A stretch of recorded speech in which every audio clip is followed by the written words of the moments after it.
Descent Journeys in the Dark was released 6 years ago to be the seminal dungeon crawler experience, and it just created a wave of enthusiasm and spawned multiple expansions. There was so much that we discovered after the game's release that was part of that experience, that we added a campaign system, we added character development, and it became one of the key releases in our library. Some time ago, we decided that what if we could turn the clock back and take everything that we've learned about producing games, everything we've learned about game design. What if we could redesign Descent to be even greater than it had been? It is, incredible to see how you can take an experience, take a design, take something that had such an important role in the company, and actually reinvent it in a way that is even truer to the spirit of the game that we designed 6 years ago.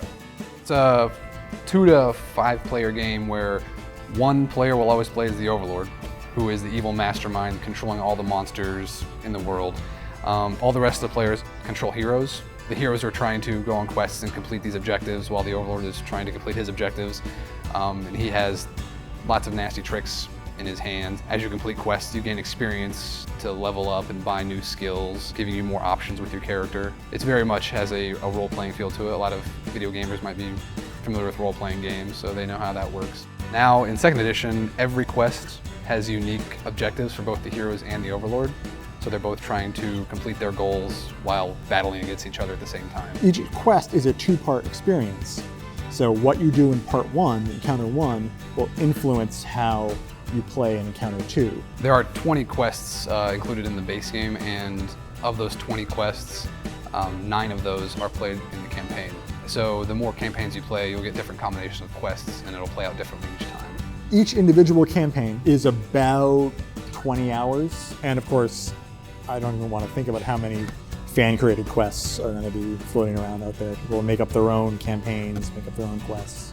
The hero class is a big change. It lets you pick a style of play and then tailor yourself around it. We also streamline a lot of things where a lot of the information is now right in front of the players. Monster cards have all their special abilities on the back. You don't have to look up in the rule book for every little rule anymore. Condition cards have the effects of the condition printed right on them. Yeah, so, if you get poisoned. You're poisoned. We also added defense dice to the game, where we use dice to resolve attacks and tests during the game. And as you attack, your opponent also rolls defense dice, and any shields he would roll would block out any damage done. The story takes place in the Rune-bound universe, in the nation of Terranoff. And in a quiet barony in the north of Terranoff, things are going wrong and some evil, dark power is rising, and the heroes must discover who the Overlord is and what his nefarious plot might be, and how he threatens not just this barony, but all of Terranoff. I'm not going to speculate about what other companies do or why they do it, but if we have a single centralized setting for all these games, what we do is we create familiarity amongst the end user, amongst the consumers, the players. So when we created this new game, we added new content to 3 other games because they were all happening in the same universe. So Descent had a huge catalog of heroes and monsters for Descent 1st edition.